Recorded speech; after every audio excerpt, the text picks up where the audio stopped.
A very good Friday morning or afternoon or evening or the next day, depending on where you are. I'm Nadia, and I wanted to share something with you today that was incredibly valuable for me. So I had the pleasure of working with Paula Caligiuri yesterday. Now, Paula is a professor at Northeastern University, and she is renowned in the area of cultural agility. And we presented a program around executive presence and cultural agility.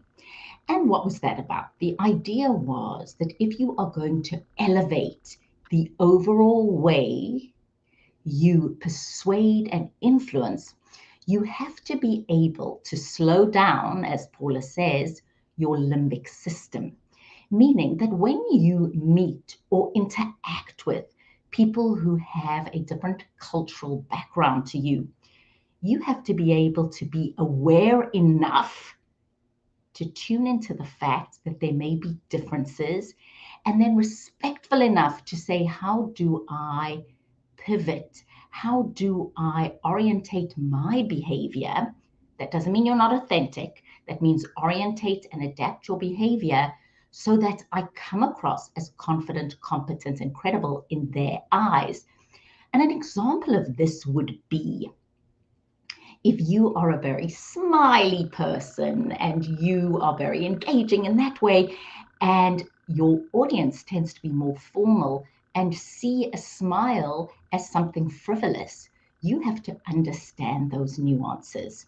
So, my message on this Friday morning is the concept of being able to be aware enough that when you are in an environment where the individuals that you are interacting with or the group that you're interacting with has a different sensibility to yours, that you have the awareness and the tools to tap into where they're coming from and adapt your behavior accordingly.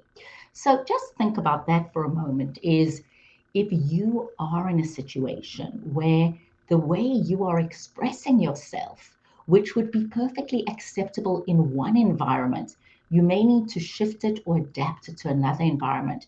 But it all starts with having the awareness that the way you may be coming across, there may be a mismatch. So I really recommend that you read Paula Caligiuri's book. It's called Building Your Cultural Agility. And just another string in your bow, so to speak, because when I do these interactions or these workshops, it's usually with people like you who are very smart, who are very educated, who've been through a lot of training.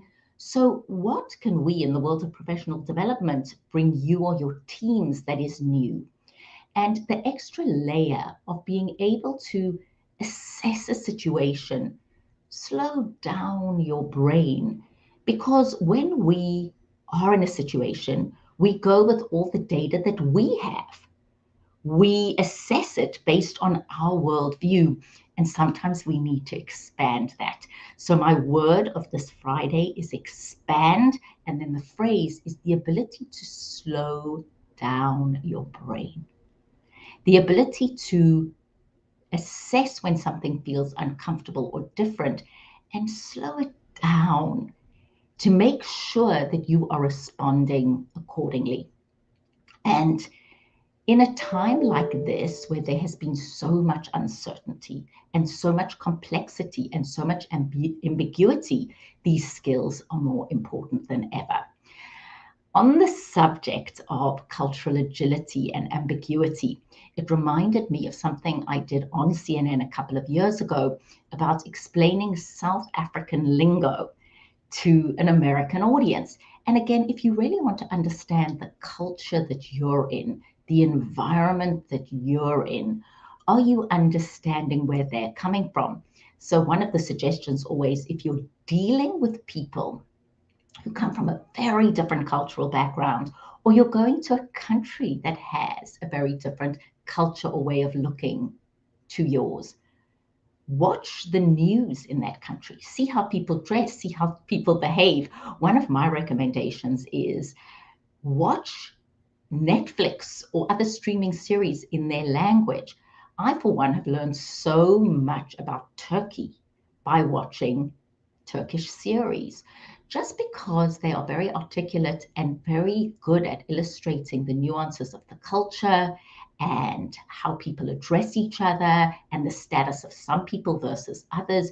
So it's given me just a deeper insight into the culture. So on that note, I hope you have a lovely Friday. I'm going to share my video with you of discussing language with Joshua Leves at CNN. This was during the World Cup, just to give you an idea of a different culture and how important it is that we are culturally agile. Here it is, and I hope you have a wonderful All right, so people from all over the world have crowded into South Africa, and those of you watching anywhere in the world are hearing coverage from South Africa. You're probably hearing some terms that you're not familiar with. I know I am. So I asked to join me Nadia Bilchik, our editorial producer, who is from South Africa, an anchor from South Africa. You know every piece of lingo. And I'm so excited to teach you, Josh Lev, something. I mean, that's a first. Well, we're going to start off with the only expression that I'm actually familiar with here, all right? Take a look at this one. How's it? Help me out. Hello, how's it? Now, how's it is a great South African expression because it's really a combination of hello, how are you? And we go, hello, how's it, Josh? Which means how are you doing? Okay. And it means hello, how are things going in your life? So if I meet someone, they say hello, how's it? Do I say I'm fine, how's it? Or do I say just... You just say how's it, how's it? Just how's it, how's it? And it's everything. It just says it all. And it's universal across demographic lines, color lines. Everybody knows how's it. Gets a lot harder from here. Now I have no clue what we're talking about. What's that? Aish is an expression of exclamation, which is either aish or aish. So let's say you see a great goal, you go aish, aish. And it just means, oh my goodness. In other words, oy vey. But what if, oy vey. See, this one I'm familiar with. So if it's good or it's bad, you can go aish. Aish. All right, let's do the next one here. Aina, it's so, ooh, that looks Aina, Josh, you've hurt your knee.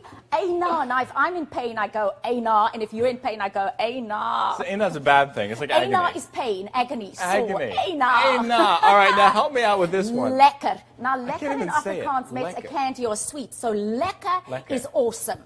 It's awesome. It's lekker. It's amazing. It's fantastic. That game was lekker. That jaw was lekker. Lekker. You look lekker, my China. That's a lekker tie. Oh, you look lekker. Does she look like lekker? Lekker. Yes, and the whole World Cup has been a lekker experience for the whole country. Oh, my goodness. All right, now one more, which is the ultimate stumper. Nooit. No, I can't believe it. Not possible.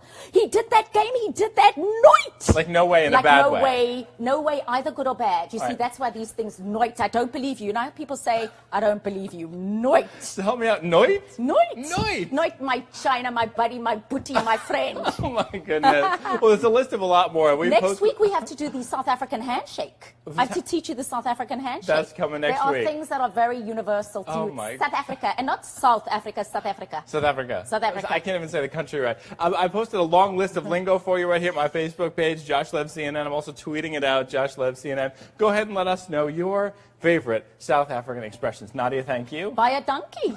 Oh, my goodness. I'm so lost. Well, I hope you enjoyed that as much as I enjoyed doing it.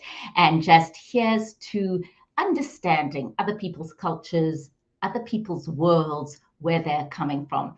The famous philosopher Barella said, we see the world not as it is, but as we are. How wonderful would it be if we start to see the world from another's point of view?